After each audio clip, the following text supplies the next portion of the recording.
We're back casting some replays. Jepadu versus Blank, the Empire versus the Lizardmen. This feels like a Marcus Wolfhart matchup because you're fighting Nakai, but I'll allow some Gelt. Huntsman, Outriders, should be pretty good.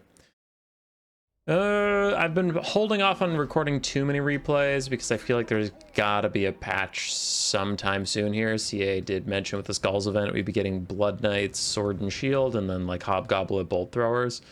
So you'd think that that patch would come out soon, but it's been 2, maybe 3 weeks by the time this comes out. So I don't know. I don't want to record a ton of replays, then there's some sort of patch, and then I have a bunch of outdated replays. Anyway, if you're wondering why we haven't cast as many battles recently, that would be why. So for the builds, we saw them on the load-in. We do have some Empire Knights, 2 Outriders, the Royal Altdorf Gryphites, and then some Huntsmen, a front line of Spearmen and Halberdiers, and then Balthazar Gelt in the sky with Searing Doom and Plague of Rust. Pretty good Empire build, I like it. Aside for the Lizardmen, we have Feral Cold Ones and Cold Riders, so a lot of armor-piercing cav. Clawstone Hunters, the armor-piercing anti-large Ripperdactyl ROR, Croxagore frontline mixed with Red Crested Skinks, Dart Skinks, and then Nakai the Wanderer and a Beastcaster with Flock of Doom and Wissen's Wild Form. The Empire getting a lot of damage out in the early game. Huntsman firing down into the pit on the Sword of Torgald map. There is this nice trench. That'll stop the Outriders from doing too much, but Huntsmen have really good angles of fire, so they can just shoot at these guys even though they can't see them directly. Croxagores do have to sprint into the anti-large missile fire, but they're 100 armor and a little bit of missile resistance will keep them relatively safe. Relatively doing a lot of work in that sentence as the Outriders are going to unload on them. The Demigryph Knights have to be a little careful. They don't have a regrowth healing caster like you usually see with the Royal Altdorf Gryphites, so their health is a very precious commodity. Lizardmen ending up in a bit of a blob on their first engagement, but they'll get through it eventually. As the Empire Spearmen sally forth to meet those Red Crested Skinks. In comes a good charge from Royal Altdorf Gryphites, and the Feral Cold Ones take a Plague of Rust, really debuffing their stats. I don't know if the Royal Altdorf Gryphites needed it with their heavy armor piercing. But other Empire Knights and Outriders trying to help out. Now, again, the Outriders are going to have a hard time really seeing what's going on. They're firing kind of uphill and past their own forces. That's going to be pretty tough. This is a very bad engagement for the Empire. The Royal Altdorf Gryphites getting debuffed by Nakai a bit, but they're flanked by the Clawstone Hunters, who have Wissen's Wild Form for increased damage and Primal Roar for increased physical resistance and melee attack, plus their little rampage thing they were doing. They did do their Toad Rage before, so that's pretty nuts. So Royal Altdorf Gryphites just get torn limb from limb in a very, very good engagement for Lizardman. Now Gelt has to try and find his way out of here, otherwise he's going to die too, and this will be a very short game. As our Outriders just pour bullets into the general area. I used to be an Outrider hater because of how many of their bullets miss. When you see them fire, you'll just see a large percentage of the bullets go straight over the heads of the enemy. But I did recently recontextualize how I think about them because they are only 700 gold and have a crap ton of ammunition. So their burst is pretty bad. And again, don't post in the comments one specific instance you had where their burst was good. I'm talking about like game over game over game. They miss a lot of their shots. But so I used to hate on them a lot for missing so many shots. But, you know, for only 700 gold, that's actually crazy cheap. And their amount of ammunition can allow them to fire almost infinitely into any game as long as you keep them alive. So, you know, just kind of rethought about how to feel about the Outriders, and they're actually quite good. So go Outriders, go. Feral Cold Ones fighting Empire Knights, but with Cold Rider support and the Empire Knights lack sufficient armor piercing, they are going to get pushed off the edge of the map here pretty soon, but they'll maybe take a Feral Cold One with them is all they're trying to do. As that Feral Cold One does route very close to the white line, they should go off the map. Bounce power is about 50-50 as some of the Croxagores and Skinks are flooding through the back line, running down the Huntsmen. 2 Huntsmen are still healthy, but they're both on the runs, not able to put out much damage. We do have an Outrider in the distance in melee, but it looks like they're just trying to kite away. Another Outrider is here, rallying, but very low on HP. We'll see how much they're able to get done if they can turn and start firing. As Gelt tries to help peel for the Huntsman. He charges in, uses Searing Doom on Skink cohorts as he groups them up, trying to get extra damage out, and the Huntsmen just turn and fire at whatever they can. Looks like the Croxagores for now. And meanwhile, we have Outriders trying to help kill other Croxagores and trying to help fight against Nakai. But you can see the amount of bullets that just miss. Again, I used to be very critical of that, but they are only 700 gold, and they have so much ammo. Clawstone Hunters barely clinging to HP. Similar to the Royal Altdorf Gryphites, it's not like the Lizardmen brought a healing caster either, so these Clawstone Hunters do get the health they get, and they're currently fighting on top of Empire Knights and Halberdiers. Could take a little bit more poke and start losing models. They're down to 4 models already out of 10, so it's not like they have that much DPS left in them regardless, as the Outriders continue to try and offer support. Really not getting that much damage out on these guys, just providing constant poke on the Croxicors as Hazel goes nuts in the background. This Outrider has been saved for now. The Huntsmen have not been, so we used to have 2 full health Huntsmen. We're down to 1. The other one's retreating, has a lot of ammo, so it could come back unless Lizardmen chase it down, but I don't see a lot they have that can afford to chase it down right now as this other Outrider continues to pour fire onto this area. And its Overwatch fire did allow the Empire Knights to rout both the Feral Cold Ones and the Croxors, which is a pretty big win for the Empire. But speaking of pretty big wins, the Lizardmen are ahead on the balance of power. And I don't necessarily disagree. The Empire does not have a lot of HP left. Their healthiest units are 2 ranged units, and while the Outriders can kite around and stuff, the Huntsmen cannot. They can get run down by most things like these Cold One Riders or these Croxicors. So the other Outriders get in range, start firing sideways in these Cold One Riders. Getting a little bit of damage out with those carbines. The terrain messing with their line of sight just a little bit. Rear charge into the Huntsman, plus a nice overcast Flock of Doom onto 3 infantry units that will do a lot of damage. It doesn't look like the overcast hurt this King Priest Beast too much. One Huntsman did rally and is getting shots in on this Croxcore that's thinking about routing, as Gelt throws in a Searing Doom to try and get any poke damage he can on these big models.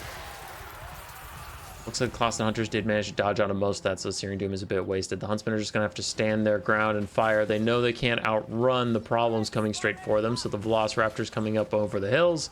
The Huntsmen just stand and fire as they can. But they're dead now. Croxcore's routing, not a lot to chase them off. Clausen Hunters down to 1 model. Gelt is charging over to it, gets a big shot, is going to take it out. That should rout, only has 55 HP. Elsewhere, we have Outriders shooting, Outriders over here. So with 2 Outriders left, this game might not be over as a Flock of Doom comes down from the Skink Priest.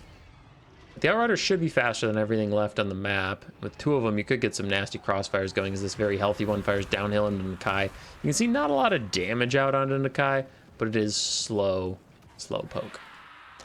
Lizardmen rally some forces over there. Golden Riders got done chasing those Huntsmen. So all the Huntsmen are off the map or shattered or dead.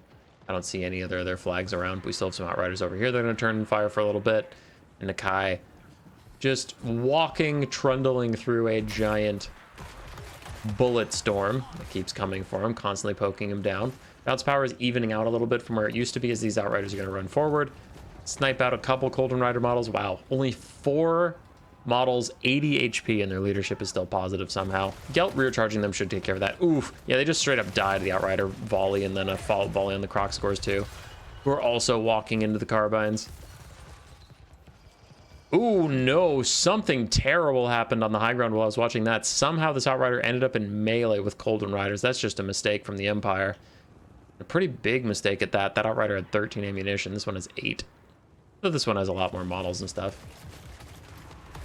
Continue to kite out, getting dual shots on the Croxicors and shooting at Nakai at the same time. I'm a little confused what happened there, but all right. Plague of Rust is down on Nakai, giving the Empire Knights a little bit more oomph versus him, but he still has almost 80 armor. I guess he's down to 68 for now. But immediately terror routes off the Empire Knights as the Outriders just get up to the safety of the hill and fire downhill into the Croxicors and Nakai. No bad targets there. Some Red Crescent Kings should finish off the last of the Empire Spearmen. It will get down to just Outriders and Gelt versus the remnants of the Lizard Army. Croxicors want to rout 1 leadership, but Cold-Blooded keeps them in it for now. As soon as that wears off, though, they're going to rout. Even with their little rally here, they're up to 14, so minus 16 should go negative. Oh, nope. 14 minus 16 apparently equals 3. That's my bad. And now they're routing when the Outriders blast them quick. Gelt's trying to help rally some Spearmen. Takes a little charge against Red Crested Skinks. But he's too late to aid the Spearmen, and now the Red Cresteds are going to surround him and beat him up. His melee stats are quite pitiful. Unless he has a Searing Doom in the back pocket, he actually will take more damage than he's bargaining for over there. There he goes. Searing Doom. Red Cresteds start dodging now. Might be a little late. They don't take crazy amounts of damage because they did dodge it, but when you're talking about this low of HP this late in the game, their leadership is so low that, yeah, they're just going to rout. Bounce power is horrifyingly low for the Empire. They're about to get army losses. The Outriders move up to get extra shots on Nakai. These guys are super cheap. At this point in the game, they're a large part of your bounce power, though. So you're kind of running into the Wood Elf problem with Way Watcher builds, where you sometimes get army lost on just using ammunition inefficiently. So he needs to make sure these last 5 volleys get a ton of damage out, because if you miss too many shots, the balance of power is just going to sink, and then you'll lose to army losses. That is a great volley, though, into the Cold Wind Riders with Balthasar Gelt rear charging them. They did go -4 for a second, but they're up to 27 with their charging bonus for leadership. See, they have charging plus 15. Gelt rear charges them again as the Outriders keep trying to get to safety, and Empire Knights are going to get a downhill charge on them as they charge down into the ravine.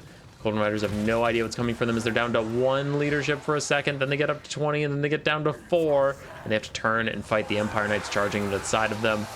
Clubs out, armor piercing value, really good versus the Empire Knights, getting a lot of damage out on them, but their leadership is going to falter. Cold-blooded from Nakai, almost clutch, but not enough to keep them in the fight, so they do retreat, but the Empire Knights go running too. Outriders and Gelt versus Nakai and the Skink Priest of Beasts. Outriders have 4 ammunition left. Nakai's dodging around as best he can. 2,400 HP left on him. The Outriders with fire at will on or whatever, when they're moving, they do fire some side shots to the Cold Wind Riders. Probably not ammunition the Empire wanted to spend. You can see he's spending a lot of time to get good positions for good volleys because he knows he only has so many. And Nakai can solo the rest of this army. Primal Roar is down, giving him physical resistance, and he already has missile resistance, so he takes 50% less damage from these Outrider volleys. That is pretty clutch, but it looks like the Empire is going to try and kite that out. 1, to get away from the Skink Priest of Beast, but 2, not to waste ammo on him while he has extra physical resistance in there. Gelt finishes off the Cold Wind Riders. Bounce power is still criminally low for the Force of the Empire. Plague of Rust, Overcast, 60 armor reduction as Gelt runs in. I don't know if the Outriders needed that. They have primary armor piercing. Yeah. 6 out of their 8 damage per shot is armor piercing, but spells are spells, I suppose. Nakai is down to 1,700 HP. We still have 2 volleys left in the Outriders. Bounce power gets a little better as Gelt flies over to the Empire Knights, trying to give them a little bit more leadership, and he's also trying to rest them right now, so they get a bit of their leadership back from very tired, gives them -2. Nakai is still getting whittled down by these Outriders, but you can see just the insane amount of ammunition they have. They've been firing all game long, and they're down to 2 ammo, quote-unquote. They're like a carbine unit, so the ammo is kind of nebulous as they just continue firing. Down to 1 ammo, you can continue. You can see like 1 ammo.